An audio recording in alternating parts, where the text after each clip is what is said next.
দেখেছেন ভীষণ বিজি আছি, আজকে সানডে, কোথাও যাচ্ছি, অনেক কাজ থাকে।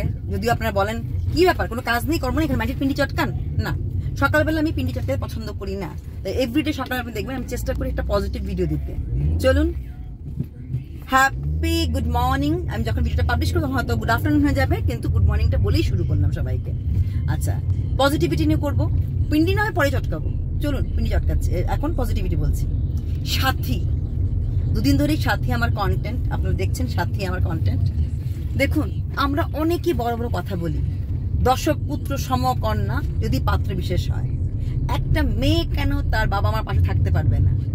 আজকে সাথীকে অনেক কথা শুনতে হয়, সাথীর বাড়িতে কেন সাথীর বাবা থাকেন। ঠিক আছে, দেখুন, ও ছোট ইউটিউবার, সরি বড় ইউটিউবার হতে পারে, মানে হয়তো সেরকম ভাবে এডুকেটেড ফ্যামিলি না হতে পারে, কিন্তু ও কিন্তু প্রতিটি ভিডিওতে একটা মেসেজ দেয়।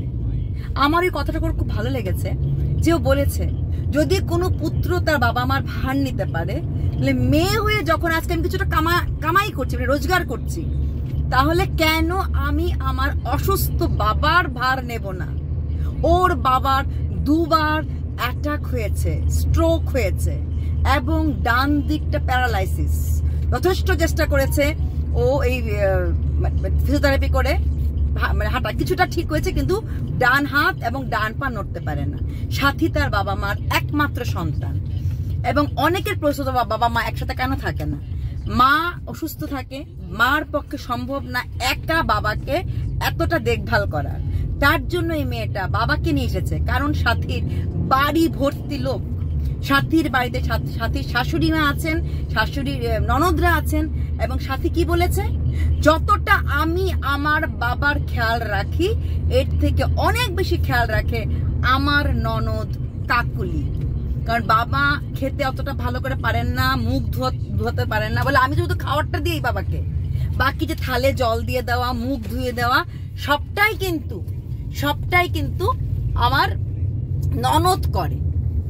তো এতটা দেখভাল করার জন্য ও ওর বাবাকে রেখেছে।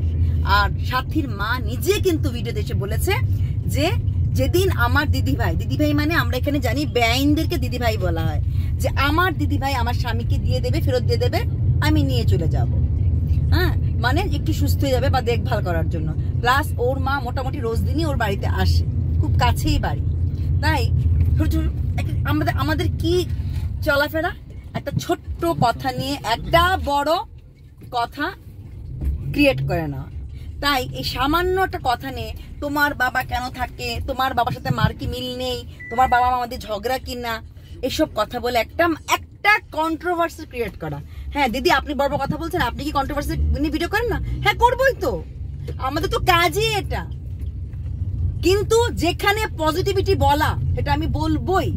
যেমন সাথীর মেসেজ, আমাদের মেয়েদেরও অধিকার আছে বাবা মাকে দেখভাল করা, আমাদের মেয়েদেরও অধিকার আছে যদি বাবা মাকে আমি রোজগার করি সেই টাকা দিয়ে তার ভরণ পোষণ করা। এবং সব সময় সব জায়গাতেই সব সম্পর্ক টক ঝাল খুঁজতে যাবেন না। সাথীর মা বাবার মধ্যে কিন্তু যথেষ্ট মিল আছে, সেখানে কোনো মাত্রায় টক ঝাল সম্পর্ক নেই। Sathi, really I love you dear, তুমি অনেক বড় ইউটিউবার, বাট আমি তোমার প্রত্যেকটা জিনিস লাইক করি। Thank you, by.